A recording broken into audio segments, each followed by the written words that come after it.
Education process, ये क्या है, एक्सटेंशन एजुकेशन प्रोसेस होती है। क्लियर हुआ? अब देखो एक एक स्टेप को मैं आपको बढ़िया तरीके से समझाता हूँ।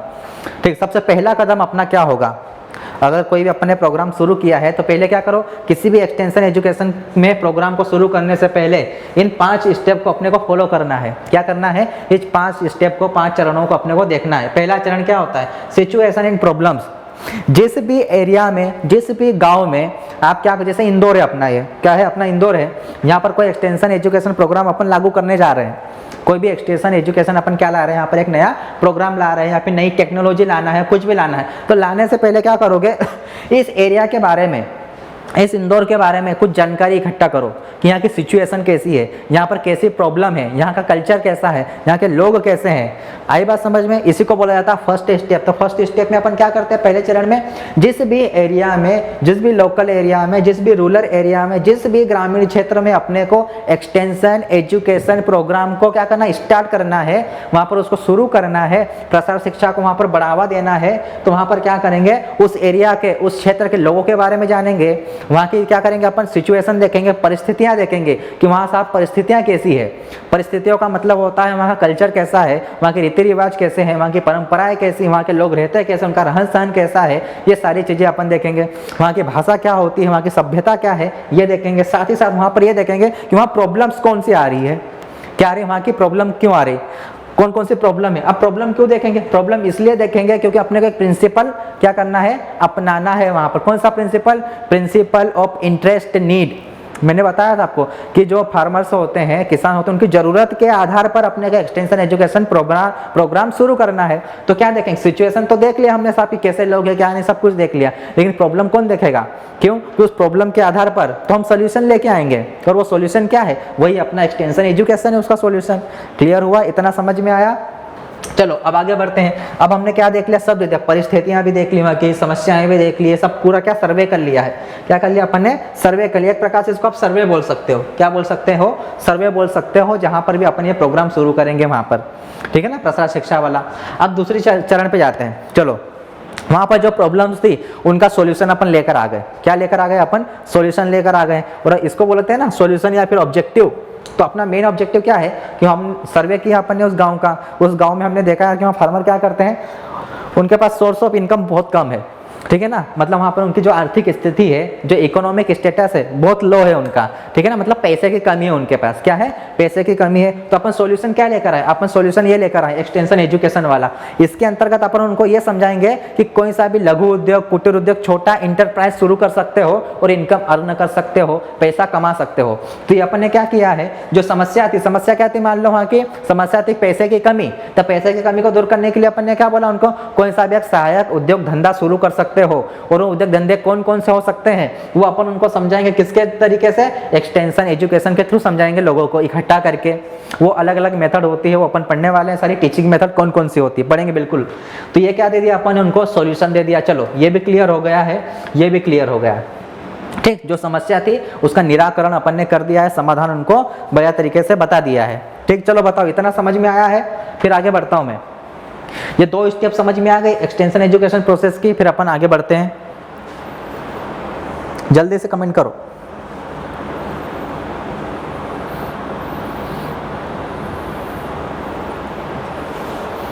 जी चलिए आगे बढ़ते हैं अपन। अब तीसरी में क्या है, तीसरे स्टेप में अपन सिखाना शुरू करेंगे, उनको टीचिंग देंगे। क्या देंगे, टीच करेंगे भाई। इसमें अपन ये करते हैं, देखो प्रॉब्लम थी, समाधान दे दिया, अब उनको सिखाओ। फार्मर्स उस एरिया में, उन लोगों के पास, उनके पास जो भी रिसोर्सेस है, जो भी संसाधन है, उन संसाधनों का कैसे उपयोग किया जाए, ये उनको क्या करना, अपने को सिखाना है। उन संसाधनों का उपयोग करके वो कैसे अधिक लाभ प्राप्त कर सकते हैं, अपनी आर्थिक सामाजिक स्थिति में कैसे सुधार ला सकते हैं, अपने इकोनॉमिक एंड सोशल स्टेटस को कैसे इंक्रीज कर सकते हैं, इंप्रूव कर सकते हैं, वो उनको सिखाना है। किसका यूज करके, रिसोर्सेज का यूज करके। मतलब बात यही है कि उनके पास जो भी रिसोर्सेज है ना, उनको अपने क्या करना है, सिखाना है कि भाई जो आपके पास रिसोर्सेस है, जैसे फॉर एग्जांपल के लिए मैं आपको बताऊं, जो फार्मर्स हैं उनके पास, जैसे किसान है, किसान के पास कौन कौन से रिसोर्सेस होते हैं, उनके पास फार्म रिसोर्सेस होते हैं। क्या रिसोर्सेस होते हैं, फार्म रिसोर्सेस। जैसे उनके पास लैंड होती है, भूमि होती है, सब किसानों के पास क्या होता है, भूमि होती है बढ़िया तरीके से। ठीक है, उनके पास क्या होती है, इक्विपमेंट मशीनरी होती है।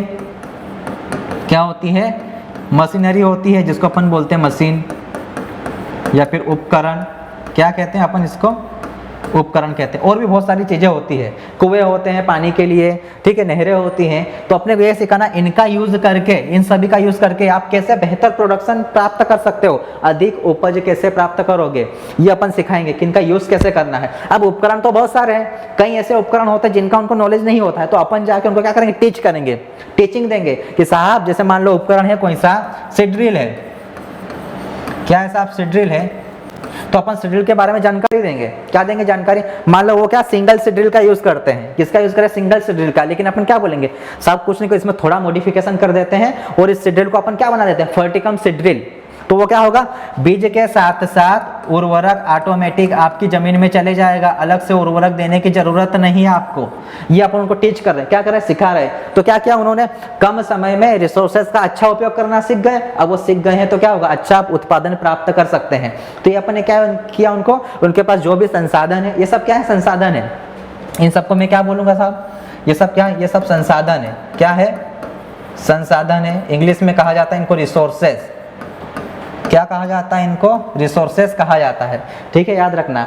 और किसान है तो फार्म रिसोर्सेज बोलते हैं, किसान के फार्म पर, फील्ड पर जितने भी संसाधन होते हैं उन सबको फार्म रिसोर्सेज बोला जाता है, ठीक है, प्रक्षेत्र संसाधन हिंदी में, ठीक। तो इनका कैसे बेहतर उपयोग करना है वो अपन उनको सिखा रहे हैं, किसमें, तीसरी स्टेप में। अब सिखा दिया है, बस खत्म बात, अपन अपना काम हो गया, सिखा दिया। अब देखो सिखाने के बाद जो रिजल्ट मिला है, क्या मिला है, जो रिजल्ट मिला है वो कैसा रहा है, उसका मूल्यांकन करेंगे अपन। क्या करेंगे, उसका अपन मूल्यांकन करेंगे, इवेल्यूट करेंगे उससे कि भाई हमने जो सिखाया था वास्तव में उसका रिजल्ट कैसा रहा, पॉजिटिव रिजल्ट रहा या फिर नेगेटिव रिजल्ट रहा, अच्छा रिजल्ट रहा, उसका परिणाम कैसा रहा वो अपन देखेंगे। अगर परिणाम अच्छा रहेगा तो फिर आगे अपन बढ़ेंगे।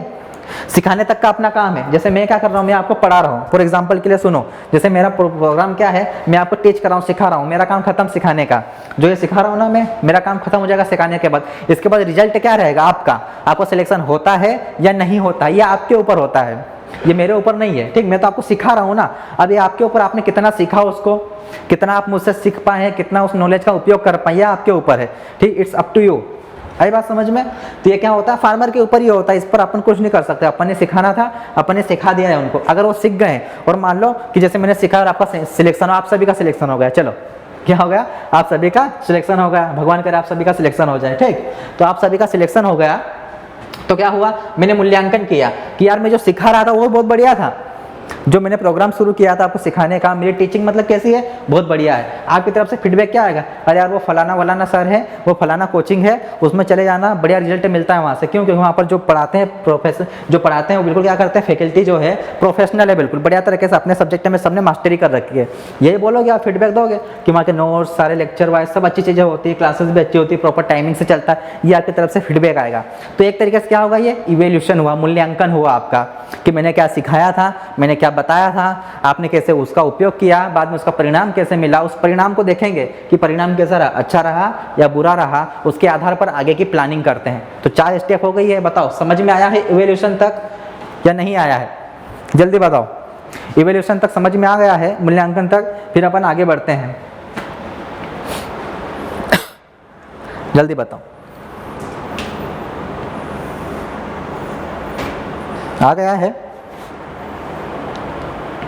आ गया, चलो बढ़िया, अच्छी बात है, आ गया है तो मजे आ रहे हैं ना, पढ़ने में मजे आने चाहिए, ठीक है ना। क्योंकि सब्जेक्ट है बिल्कुल हंसी मजाक वाला है, कोई ऐसा जोर नहीं देना दिमाग के ऊपर, ठीक है ना, बिल्कुल मजे आएंगे। अब देखो रिजल्ट मिल गया मुझे, क्या मिला, रिजल्ट मिला। मान लो जैसे मैंने अभी एग्जांपल दिया, मैंने सिखाया, आपका सिलेक्शन होगा, रिजल्ट मुझे कैसा मिला, बढ़िया मिला है। तो फिर क्या करूंगा मैं, 5वीं स्टेप रिकंसिडर करेंगे। मतलब आप बताएंगे लोगों को, दूसरे लोगों को कि सर साहब क्या करना, उस कोचिंग में उस सर से यह सब्जेक्ट पढ़ लेना। क्यों, क्योंकि उन्होंने हमारा रिजल्ट करवाया है, रिजल्ट कैसा मिला है, हमारा सिलेक्शन हुआ है, रिजल्ट अच्छा मिला है, तो आप उस कोचिंग में जाना, वहां से पढ़ना। ये क्या हुआ, आपने रिकंसिडर किया है, क्या किया है, रिकंसिडर किया है, वापस मुझसे पढ़ने के लिए आपने क्या किया, लोगों को सलाह दी है। इसी को कहा जाता है रिकंसिडर करना। रिकंसिडर करना मतलब क्या करना, किसी भी चीज को दोबारा करने के लिए दोबारा उसी चीज को अप्लाई करना ही क्या कहलाता है, रिकंसिडर कहलाता है। जैसे एक बार मैं आपको पढ़ा रहा हूँ, आपका सिलेक्शन हो गया, अब दूसरी बार आप क्या करोगे, लोगों को बताओगे मेरे बारे में, कोचिंग के बारे में कि उस कोचिंग से पढ़ना, तो ये आप क्या रिकंसिडर कर रहे हो, उसे बता रहे हो, सलाह दे रहे हो कि आप ये करना। ठीक, तो ये होती है 5 स्टेप होते हैं रिकंसिडर।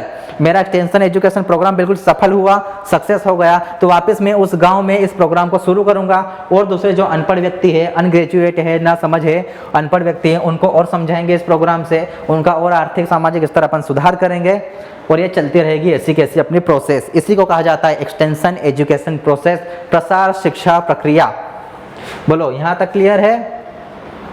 इतनी रामायण क्लियर है अपनी? ठीक है, चलो क्लियर होगी मेरे हिसाब से यहाँ तक। तो अब आगे बढ़ते हैं अपन, चलो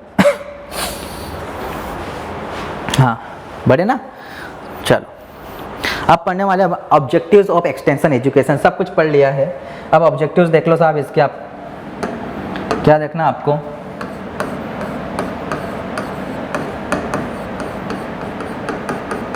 ऑब्जेक्टिव्स ऑफ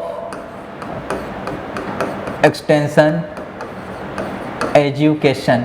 एक्सटेंशन एजुकेशन का ऑब्जेक्टिव क्या होता है, हिंदी में कहा जाता है प्रसार शिक्षा के उद्देश्य क्या होते हैं, कि प्रसार शिक्षा के उद्देश्य क्या क्या होते हैं।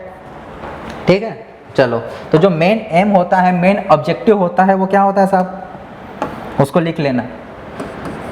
The main aim of extension education is to the development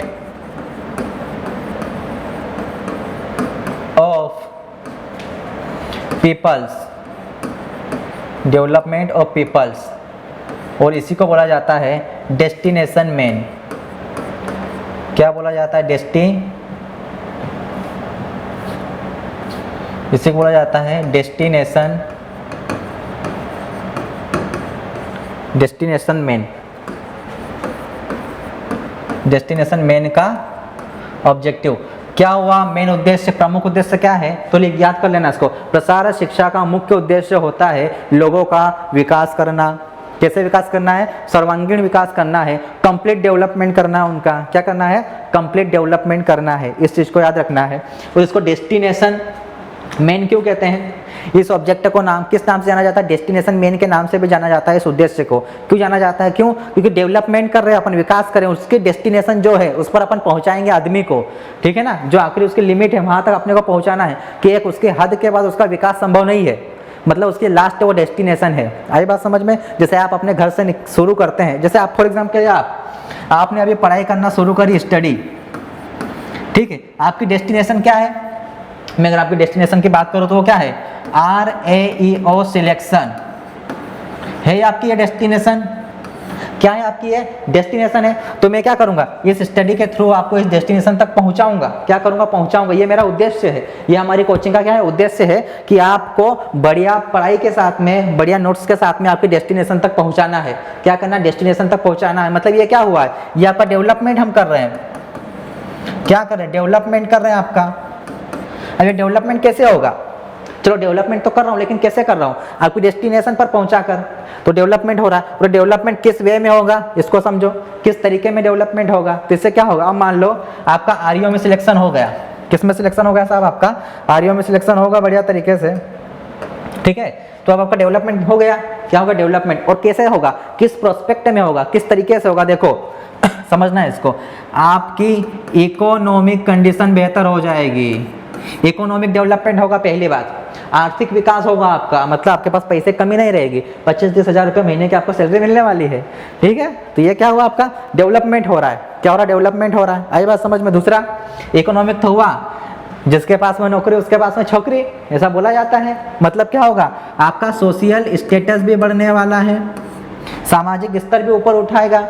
पूछेंगे ना भाई साहब के पास क्या है, नौकरी है, ठीक है, तो आपके पास नए नए रिश्ते आने वाले हैं, लड़कियों के पास लड़कों के रिश्ते, लड़कों के पास लड़कियों के रिश्ते आएंगे। क्लियर हुआ, और समाज में आपकी इज्जत बढ़ जाती है। कहते हैं ना, जिसके पास सरकारी नौकरी होती है ना, वो मतलब समझ लो अपने आप गांव का दादा रहता है। ठीक है ना, कि मेरे पास सरकारी नौकरी है। ठीक है, चलो कई मीम्स बनते हैं इसके ऊपर, सरकारी नौकरी के ऊपर। ठीक है, तो आपका क्या होता है, आर्थिक और सामाजिक, ये दोनों स्तर ऊंचे उठते हैं। और जब आर्थिक रूप से आपके पास पैसे की कमी नहीं है, पैसे भी आ गया है, मान सम्मान भी आ गया है, इज्जत भी आ गई है, तो आपका क्या हो गया, विकास हो गया है। क्या हो गया है, विकास हो गया है।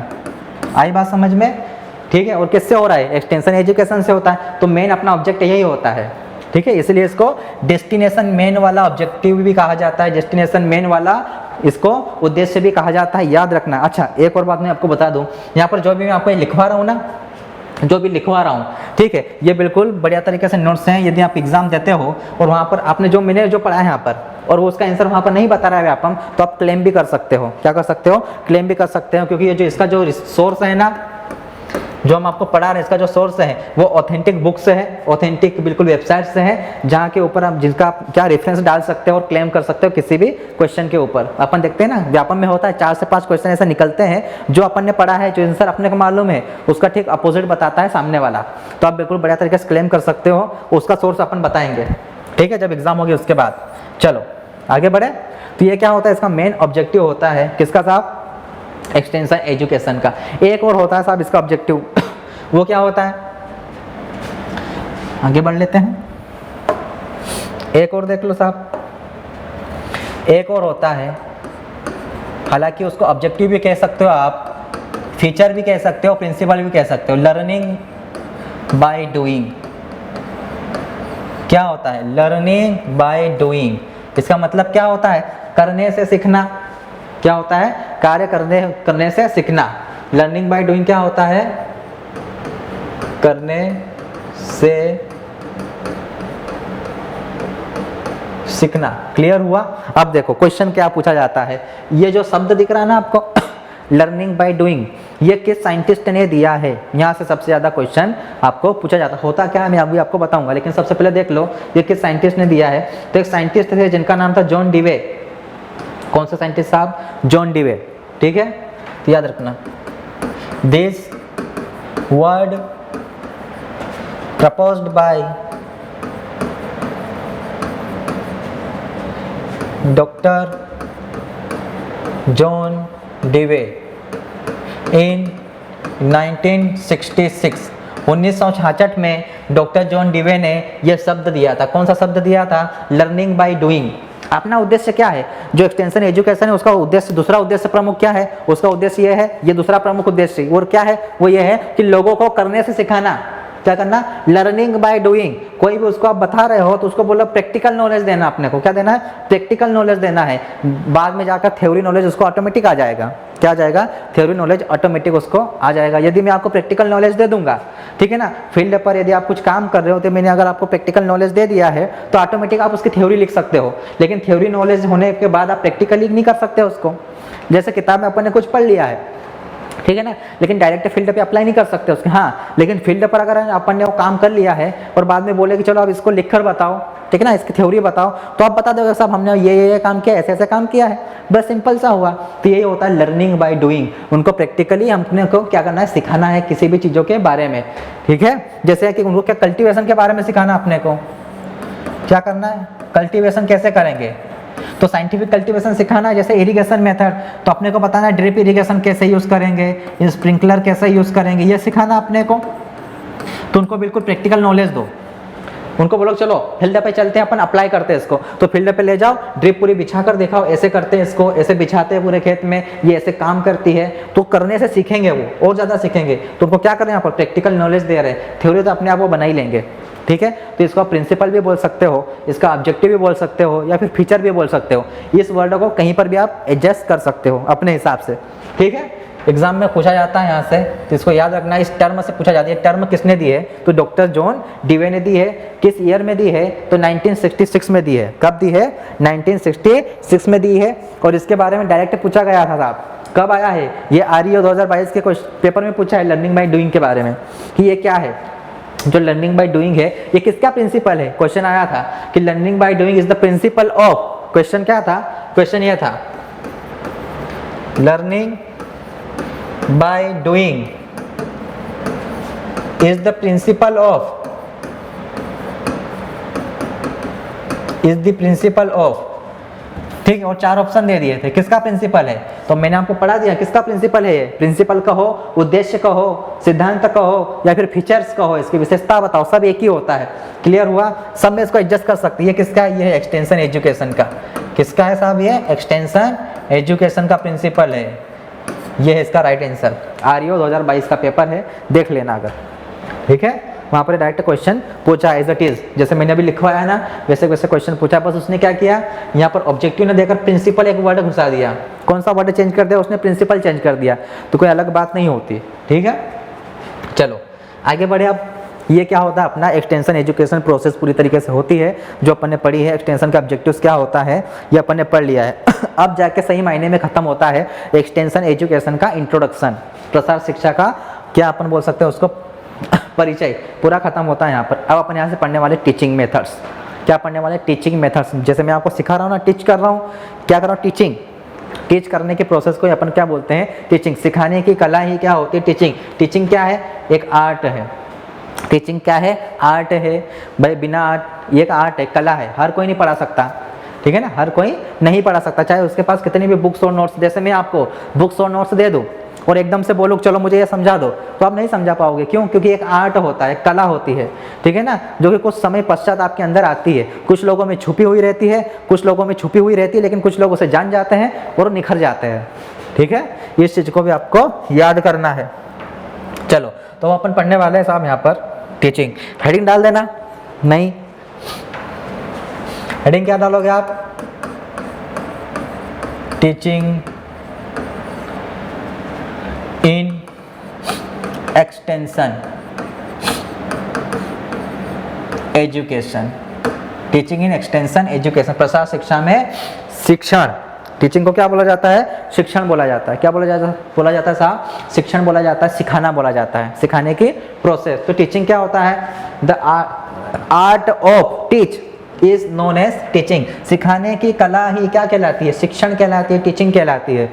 इस चीज को आप समझना। ठीक है, तो यहाँ पर अपन पढ़ने वाले क्या है, मेन अपन पढ़ने वाले हैं पहले टीचिंग स्टेप्स, कि टीचिंग की स्टेप्स कौन कौन सी होती है। ठीक है, उनको देख लेते हैं, टीचिंग की स्टेप्स कौन होती है। शॉर्ट, चलो इधर डाल दो आप, टीचिंग स्टेप, टीचिंग स्टेप्स, शिक्षण के चरण। देखो शॉर्ट में कैसे याद रखोगे आप, शॉर्ट में याद करना हो सभी को तो एडकास याद रख लो। क्या याद कर लो, एडकास। ठीक है, तो कितने चरण होते हैं साहब, 6 चरण होते हैं, 6 स्टेप होती है। कितनी स्टेप होती है, 6 स्टेप होती है टीचिंग की। कितने चरण होते हैं, 6 चरण होते हैं। कौन कौन से, देखो सबसे पहले आता है आपका एडकास, याद रखना। क्या याद रखोगे आप, एडकास। क्यों, इस एडकास में सारी चीजें हैं। अब देखो क्या होता है, पहले नाम लिख लिया अपन एक एक के। देखो पहले नंबर पे ए से क्या, अटेंशन। मैं समझाऊंगा क्या होते हैं, अभी नाम देख लो। ठीक, सेकंड होता है आई। आई का मतलब क्या होता है, इंटरेस्ट, इंटरेस्ट। ठीक, थर्ड डी, डी का मतलब क्या होता है, डिजायर। क्या होगा, डिजायर। फोर्थ नंबर पे क्या है, सी, कन्विक्शन। क्या है, कन्विक्शन। वही 5th नंबर पे अपन बात करते हैं। 5वें नंबर पे क्या है, वापस आ गया अपना ए। क्या हो गया है यहाँ पर, एडकास। हाँ, ए आ गया है। क्या आ गया आपका, ए आ गया है। इसका मतलब होता है एक्शन। क्या होता है, एक्शन। अब देखो बहुत लोगों में कंफ्यूजन होता है कि साहब पहले वाले ए का मतलब तो नहीं एक्शन है, नहीं, यहाँ पर ए का मतलब अटेंशन होता है और यहाँ पर एक्शन होता है। अटेंशन पहले फिर एक्शन। ठीक है, लास्ट टाइम एस का मतलब सबको पता होगा, सेटिस्फेक्शन। छठी स्टेप कौन सी हो जाएगी, सेटिस्फेक्शन आपकी, सेटिस्फेक्शन। इतना क्लियर हुआ, तो ये कितनी स्टेप हो गई, 6 चरण होते हैं। कितने चरण होते हैं, 6 चरण होते हैं। क्लियर हुआ। अब एक एक के बारे में अपन पढ़ते हैं। एडकास, दिमाग में क्या याद रखना, एडकास। दिमाग में क्या याद रखोगे, एडकास। ठीक है, चलो तो कोने में डाल देते हैं अपन। ये लो, लिख दिया मैंने ए कास। क्या लिख दिया है, एडकास लिख दिया। ये है टीचिंग स्टेप्स। अब एक एक को देखो ध्यान से, इधर कौन सी चीज क्या होती है। सबसे पहला होता है आपका अटेंशन।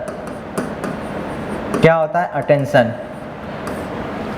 अपनी क्लास चल रही है, क्या चल रही है, अपनी क्लास चल रही है। तो देखो जैसे मैं क्लास में आया, या फिर मेरी जगह कोई भी दूसरा टीचर आता है क्लास में पढ़ाने के लिए, तो पहले क्या करता है, वो सावधान कर देता है कि अपन क्लास आप शुरू करने वाले हैं, तो अटेंशन अपनी ओर लेता है। क्या करता है, सभी बच्चों को क्या लेता है, अटेंशन अपनी ओर लेता है। मतलब कुछ भी हंसी मजाक करेगा, चुटकुले सुनाएगा, ठीक है ना, शेरो शायरी करते हैं कहीं तो, अच्छी अच्छी बातें करते हैं, ठीक है ना, हंसी मजाक करते हैं, मोटिवेट करने वाली बातें करते हैं ना, कुछ ऐसे कोर्स पंक्तियों लाइनों का उपयोग करते हैं जिससे आप मोटिवेट हो जाता है, आपके अंदर कॉन्फिडेंस आ जाता है। मतलब आप अपना अटेंशन मेरी ओर दे दोगे, तो मैं क्या कर रहा हूँ, आपका अटेंशन ले रहा हूँ, क्या ले रहा हूँ, आपका अटेंशन ले रहा हूँ।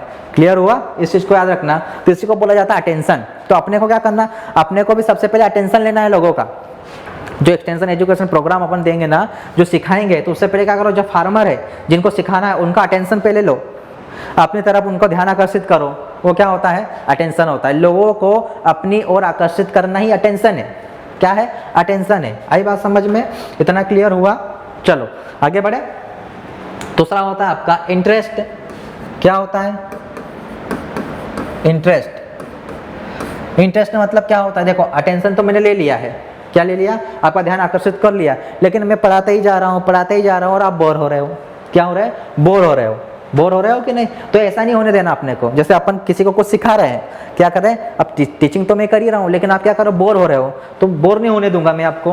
क्या करूंगा, बोर होने नहीं दूंगा, ठीक है ना। तो क्या कर, आपके अंदर क्या जगाऊंगा, इंटरेस्ट जगाऊंगा, आपके अंदर मजा आएगा बिल्कुल आपको पढ़ने में, तो वो चीज लाऊंगा। तो दूसरा चरण होता है इंटरेस्ट जगाना है लोगों के अंदर, रुचि को बढ़ाना है, उनके अंदर क्या लगाना है, रुचि को क्या करना, डेवलप करना है, कि मेरे प्रति, पढ़ाने के प्रति उनकी रुचि बढ़े, जागृत हो, उनके अंदर इंटरेस्ट बढ़े पढ़ने को लेकर।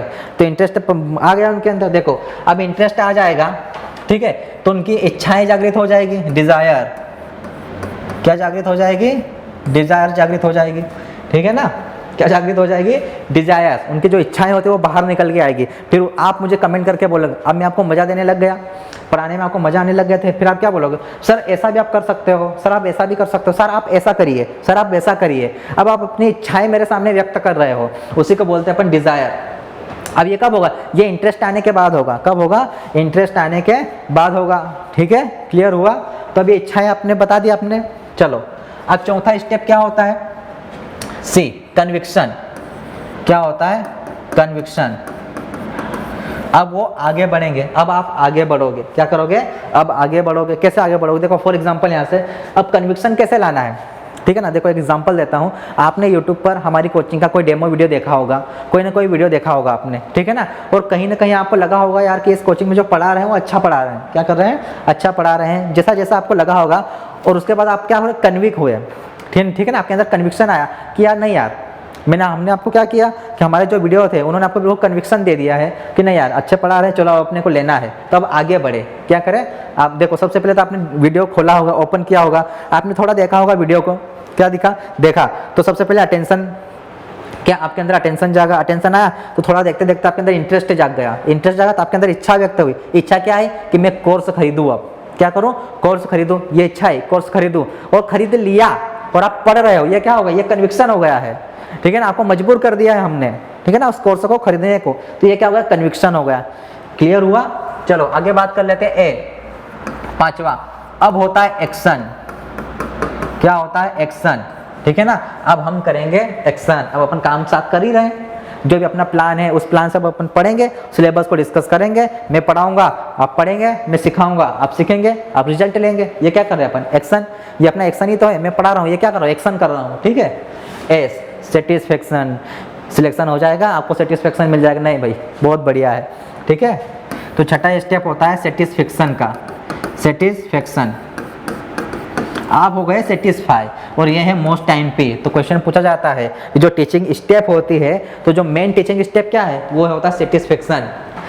हम जो पढ़ा रहे हैं उससे आप सेटिस्फाई होने चाहिए। बताओ मेरे पढ़ाने से सेटिस्फाई हुए हो या नहीं, मेरे पढ़ाने से सेटिस्फाई हो रहे हो या नहीं, इतना बताओ। चलो अभी क्लियर हो जाएगा, ठीक है, जल्दी बताओ, सेटिस्फाई हुए या नहीं।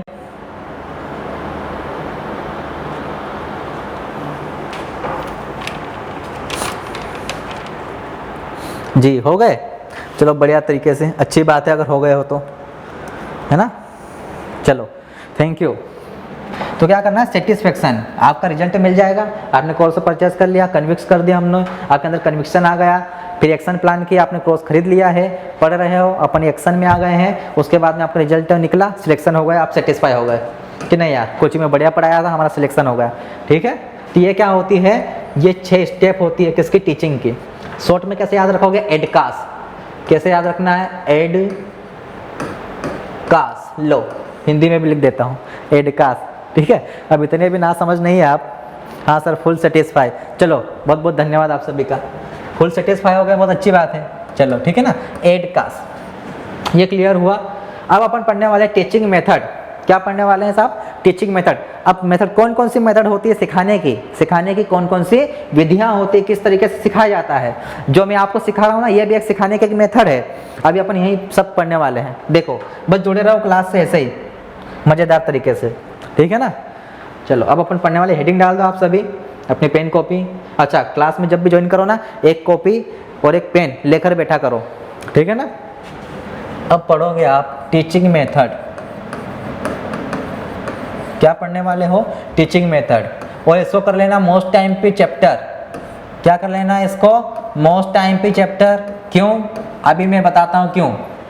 यहाँ पर से जो मेथड पढ़ेंगे ना, तो जो यहाँ पर इक्विपमेंट्स यूज होते हैं, जो उपकरण यूज होते हैं यहाँ पर, ठीक है, उनमें से डायरेक्ट क्वेश्चन आए हैं। जैसे मैं आपको बताऊं, पिछले अभी जो आरईओ की एग्जाम हुई थी और एसडीओ की एग्जाम हुई थी, उनमें डायरेक्ट क्वेश्चन पूछ लिए थे कि पोस्टर क्या होता है। क्या पूछा था, पोस्टर क्या होता है, एक क्वेश्चन ये आया था। देखो इस केवल 1-2 स्लाइड जो अपन पढ़ेंगे ना, आने वाली 3-4 स्लाइड, वहां से कितने क्वेश्चन आ गए थे। पोस्टर क्या होता है, फिर फ्लैश कार्ड में कितने अपन कार्ड यूज करते हैं मिनिमम, वो पूछ लिया था उन्होंने। ठीक है, उन्होंने पूछ लिया था बुलेटिन, जो बुलेटिन होता है, ठीक है ना, उसमें कितने पेज होते हैं मैक्सिमम, वो पूछ लिया था उन्होंने। तो बहुत सारे ऐसे क्वेश्चन पूछे हैं, किसमें, ये पिछले आरईओ में 2021-22 में पूछे हैं। ठीक है ना, नहीं विश्वास हो तो देख लेना, और नहीं अगर ऐसा हो तो मैं खुद तुमको दिखवाऊंगा एक दिन, ठीक है ना, जब भी अपने को मौका मिलेगा, जब कंप्लीट हो जाएगी सारी चीज़ें, फिर अपन क्वेश्चन पर डिस्कस कर लेंगे कि कौन कौन से इंपॉर्टेंट क्वेश्चन आए हुए हैं एग्जाम में अपने सब्जेक्ट से। ठीक है, क्लियर हुआ। चलो तो अपन पढ़ने वाले हैं टीचिंग मेथड्स। क्या पढ़ने वाले हैं साहब, टीचिंग मेथड्स पढ़ने वाले हैं। देखो तो जो टीचिंग मेथड होती है एक्सटेंशन एजुकेशन में, वो 3 प्रकार की होती है। कितनी प्रकार की होती है, 3 प्रकार की होती है। There are 3 major types of teaching method. सिखाने की प्रमुख 3 विधियां होती है। कितनी विधियां, 3 विधियां होती है। देखो कौन कौन सी, 1, ये 2 और ये तीसरा नंबर। पहली होती है individual contact method. Individual contact method एक विधि ये होती है साहब आपकी, ठीक। दूसरी होती है ग्रुप कॉन्टैक्ट मेथड। कौन सी, ग्रुप कॉन्टैक्ट मेथड। और एक होती है मास कॉन्टैक्ट मेथड। कौन सी होती है, मास कॉन्टैक्ट मेथड। अच्छा एक और याद, ठीक है ना। अब कई लोग ऐसे होंगे बेचारे बच्चे जो बोलेंगे सर यार आप तो इंग्लिश में ही लिखते हो, जो भी आप हेडिंग डालते हो इंग्लिश में ही लिख रहे हो ऐसा वैसा। तो देखो सुनो, एक्सटेंशन और इकोनॉमिक्स ऐसे विषय हैं, अगर हिंदी में गए तो आप आंसर गलत करके आ जाओगे। अगर हिंदी में गए तो आपका जो आंसर रहेगा वो क्या हो जाएगा, गलत हो जाएगा।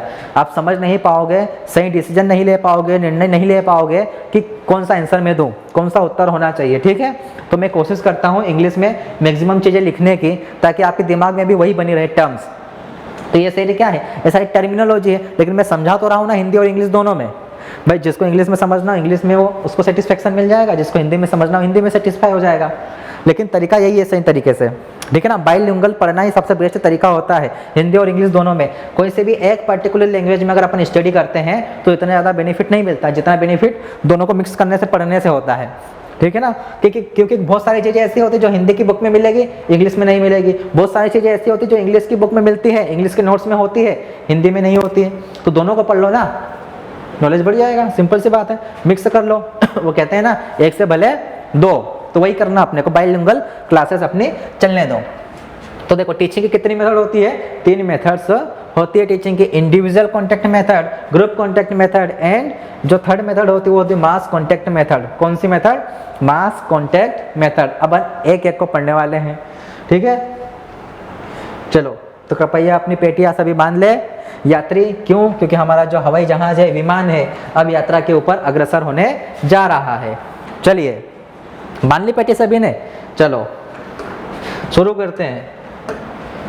आकाश की पहली यात्रा इंडिविजुअल मेथड की तरफ। इंडिविजुअल कॉन्टैक्ट मेथड क्या होती है? नाम से ही समझ में आ गया होगा। हिंदी में बताओ, इसका नाम तो होता है व्यक्तिगत, क्या होता है? व्यक्तिगत विधि, ठीक है ना। हिंदी में क्या होता है? व्यक्तिगत संपर्क विधि। व्यक्तिगत संपर्क विधि। अब इस विधि में अपन करेंगे क्या? बस एक कहानी की तरह सुनते चलना। क्या करना है? कहानी की तरह सुनते चलना है, बोर नहीं होगे उससे, ठीक है ना। कैसे? देखो, एक एक व्यक्ति के पास जाकर आपको क्या करना है? सिखाना है। जैसे क्या है, मेरे पास कोई नई वैरायटी है फार्मर के, तो एक एक फार्मर के पास जाओ और उसको बताओ कि साहब ये जो वैरायटी है अच्छी उपज देती है, इस किस्म को अगर आप खेत में लगाओगे तो आपको अधिक उपज मिलेगी, हाई यील्डिंग वैरायटी है ये, ठीक है ना। कैसी है? इससे उपज आपको ज़्यादा मिलेगी। तो क्या कर रहा हूँ मैं? पर्टिकुलर एक एक आदमी के पास जा रहा हूँ और उसको सिखा रहा हूँ। तो इसी को बोला जाता है व्यक्तिगत संपर्क विधि। इंडिविजुअल पर्सन से मिलते हैं अपन, क्या करते हैं? पर्टिकुलर एक एक व्यक्ति के पास जाकर सिखाना ही क्या कहलाता है? ये होता है आपका इंडिविजुअल कॉन्टैक्ट मेथड। कैसी मेथड? इंडिविजुअल कॉन्टैक्ट मेथड होती है। इस चीज को समझिए आप। बताओ, इंडिविजुअल कॉन्टैक्ट मेथड समझ में आई कि एक एक व्यक्ति के पास जाकर समझाना। क्या करना? एक एक व्यक्ति के पास समझाना, एक एक व्यक्ति को समझाना, ठीक है ना। इसको बोला जाता है इंडिविजुअल कॉन्टैक्ट मेथड। क्लियर हुआ? अब इसमें पूछा जाता है नंबर ऑफ पर्सन्स। क्या होता है? Number of participate person. देखो, इसके अंदर भाग लेने वाले लोगों की संख्या, भाग लेने वाले लोगों की संख्या कितनी होगी? लोगों की संख्या क्वेश्चन पूछा जाता है। इसमें भाग लेने वाले लोगों की संख्या कितनी? साहब एक।